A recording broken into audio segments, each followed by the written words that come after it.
Hi folks, Sal here from Khan Academy. Many of y'all have caught wind that the National Assessment of Education Progress just came out, also known as the NAEP, or the Nation's Report Card, and the results were not good. They were already bad pre-pandemic and they just got worse. The results were bad both in English and Language Arts and in math, but they were worse in math. And of the two cohorts that they measured, 4th and 8th graders, they were even worse in the 8th graders in math. And this is in line with what we've always said. Math is fundamentally cumulative in a traditional system. A student gets a 60%, a 70% of a concept. They get a C or a D on that exam. The class moves on to the next concept, somehow expecting the student to master that concept where they weren't proficient in the previous one. And then all of a sudden the student gets to 8th grade where we knew they weren't proficient in almost every unit up to that point, and then we're surprised that only 1/3 of students are proficient in math at that point. And frankly, if you measured it in 10th grade or 12th grade, those numbers are just going to get worse and worse and worse. The other problem is it's not like this was uniform. If you go to where my kids go to school, you probably have close to 100% of students are proficient.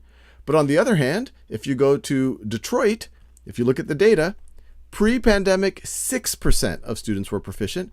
Post-pandemic, 3% of students are proficient. And you can imagine there's a lot of finger pointing going on, people saying, oh, it's because of this policy or that policy, but that's not helpful for anyone. The helpful thing is to actually offer solutions.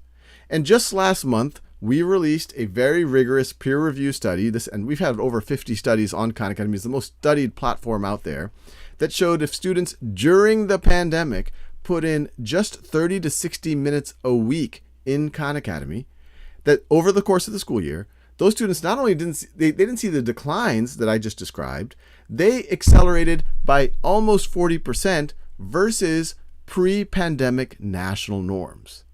So we have a lot of work. We're always going to be working on becoming more efficacious, more engaging.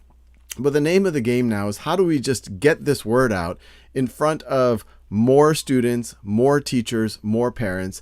And it's important to have partners like yourself who are helping spread the word, who have helped partner and support with us, because I see the next 5 years as a moment where we're either going to serve all of these students, especially students in communities like Detroit, or we're just going to accept that it's okay that large chunks, 2/3, 3/4 of American students really aren't at a level where they can engage and reach their potential. So I want to thank y'all for being on this journey with us, but I think this journey is about to hit another gear. We have a 5-year goal where we want to accelerate 5 million American kids, especially with an emphasis on kids from historically under-resourced communities, by 50% or more. And we think we can do that because, one, the efficacy studies say that we can do that, but even more important, the nation needs us. We're a small organization, the budget of a large high school, and we have a means of moving the dial for the country, but we're going to need your continued support and your continued partnership as we go into this next phase of this adventure where, frankly, if we're not able to do it, I think in 5 years we're going to be doing the same finger pointing and having the same narrative that everyone has right now. So thank you for being on this journey. I think we're going to be able to solve this, but we're going to continue to need your help. So thank you for being part of this.